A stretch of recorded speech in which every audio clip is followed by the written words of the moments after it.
Hey everyone, and welcome to day 3 of 5 days, 5 VRs. Today is a bit of a tarot mashup because both tags are by Lisa Papez. And so we are going to be doing second chance decks followed by my most adorable decks. Of course, I will leave the original videos in the description box below. So let's begin with the first tag, second chance decks. As the name would indicate, these are decks that might not have worked out so well for me the first time around, that I didn't end up keeping, came close to passing on, etc. And the first one we're going to talk about is the Moon Void Tarot, 3rd edition. For anyone who is familiar with previous videos of mine where I've talked about the Moon Void, they will know that the 2nd edition is one that I'm very bonded with. And so when I got the 3rd edition, I was excited, of course, and I feel like they are different enough that I could have both editions. By the way, I did modify this deck by coloring in certain details. Anyway, so upon working with the 3rd edition a little bit, I was just like, I don't know. There is nothing wrong with this deck. It's beautiful. It's got a different type of mood and vibe to it from the 2nd edition.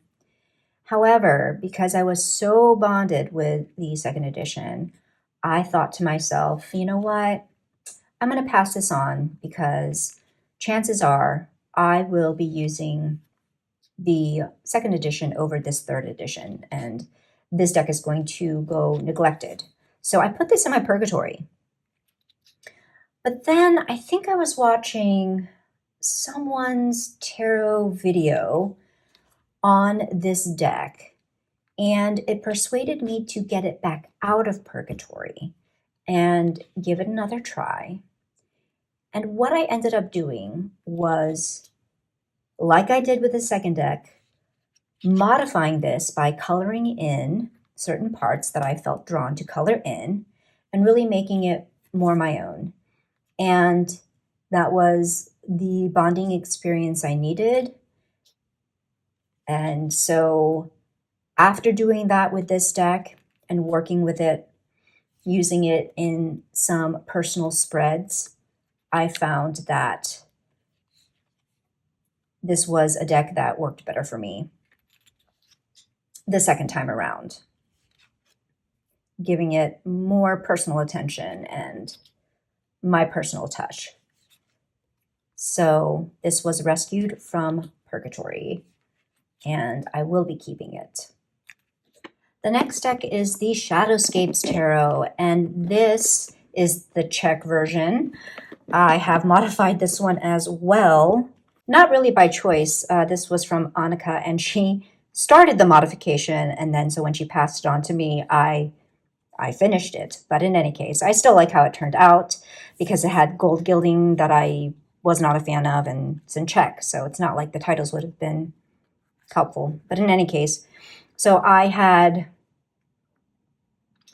previously purchased the English version, which is smaller, and even though I really loved the imagery, this is totally my aesthetic, everything about it, everything. But I just had a really hard time with the amount of detail. And I found myself looking at my phone app so that I could blow up the images and see the finer detail.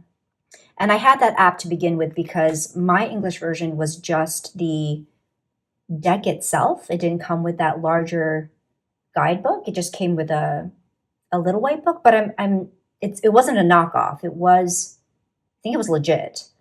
So I purchased the app for the companion guide. And so I found that I was using the app more than I was really paying attention to the deck. So I moved it on.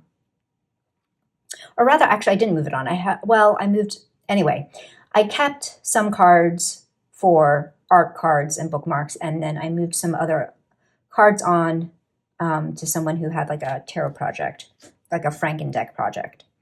Anyway, and then when I saw that Annika was selling her decks and that she had the Czech version, I again was like, maybe if it's a larger version, that might be helpful.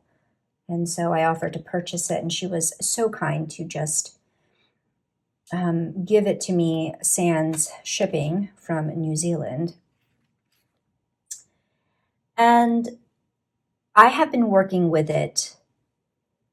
I worked with it this past week as one of my AA and HPI decks, since this is by an Asian creator. And I will say that it was a good experience.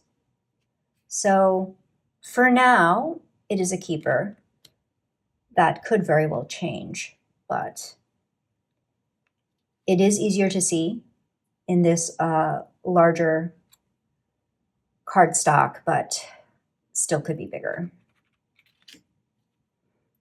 But I have, in the past week of working with this, I've focused on just the overall experience of the deck and less about trying to hone in on the little itty bitty details and getting kind of anal with that. So I did not look at my app. So this next one might be a surprise, but it is my Darkwood Tarot, and this is my lovely Kelly Bear pouch for it. It's a perfect fit. But believe it or not, I put this in purgatory as well, because I was so in love with it that in the beginning I worked with it and worked with it and worked with it and actually overworked with it to the point where I was like, okay, I'm over it. I never want to see this deck again. And so I put it in purgatory.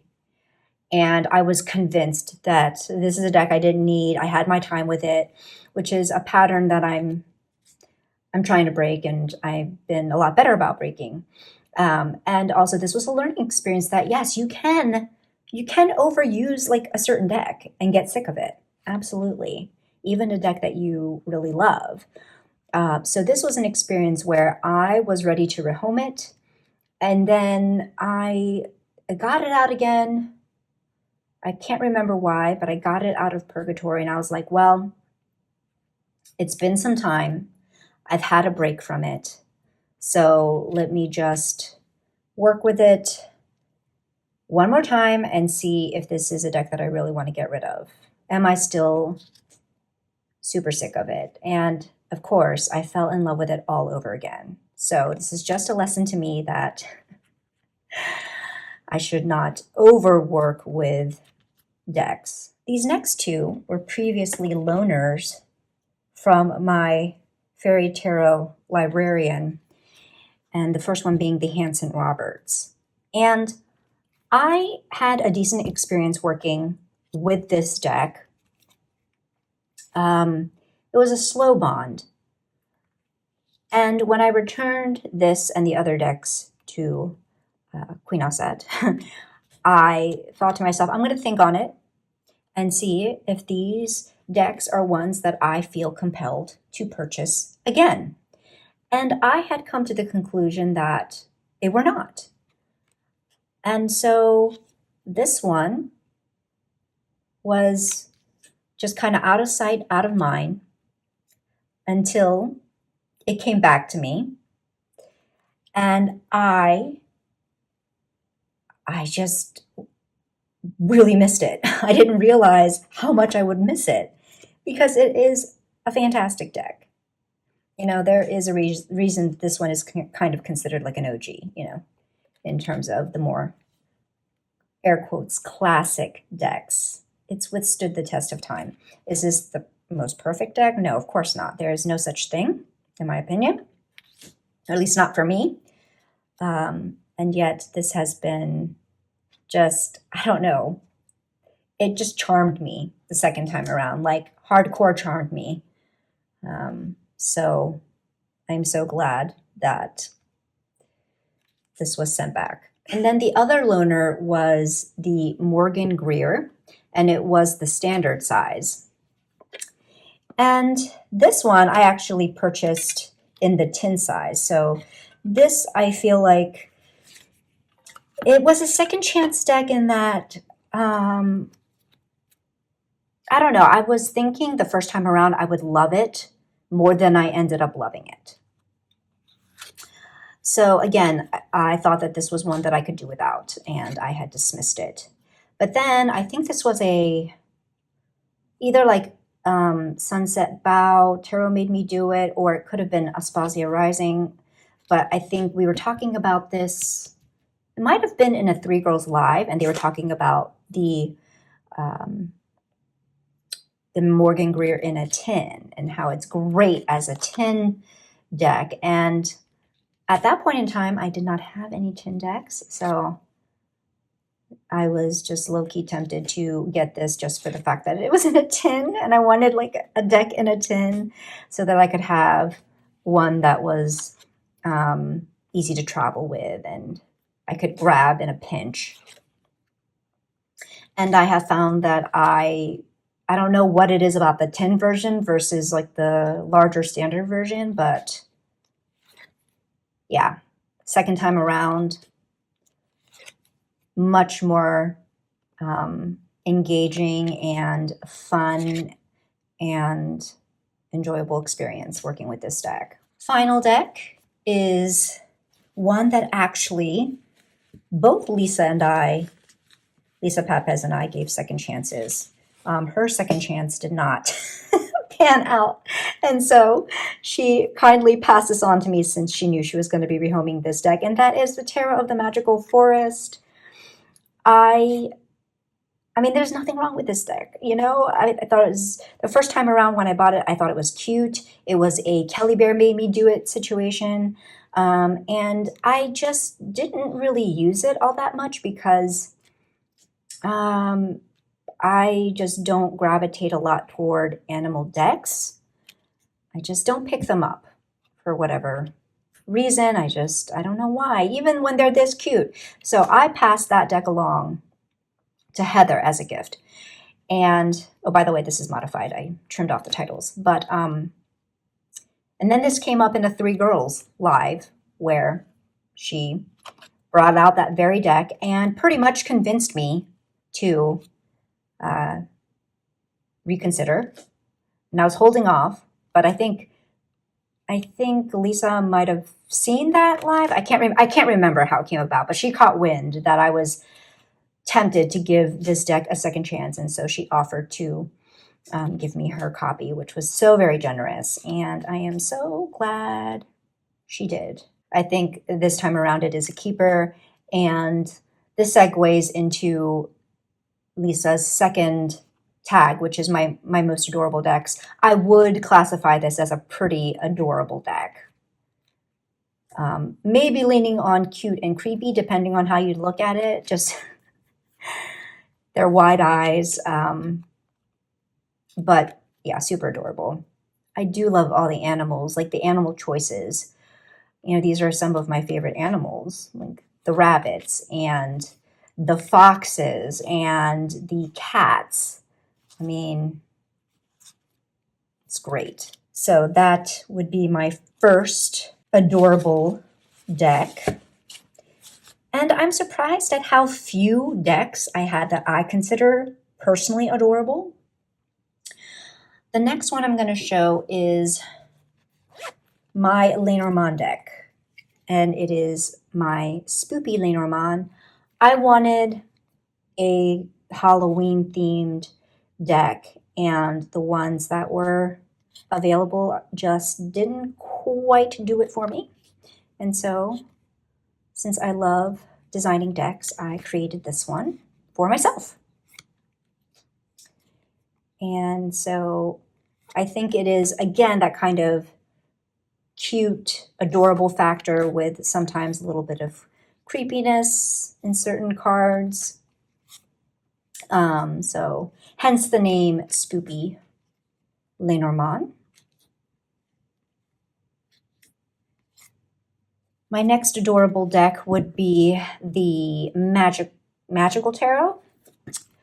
This deck is actually an activity book, a scratch and reveal activity book where you can then tear out the different cards. So that's what I did. Do not get this. Do not get this deck, people. Just don't get this book. It's not worth the elbow grease. I mean, it was worth it for me because I was grieving Juju, and so this was a very opportune distraction to keep my mind off of that. So for me, it was worth it, and certainly worth it for this adorable result of these very quirky figures.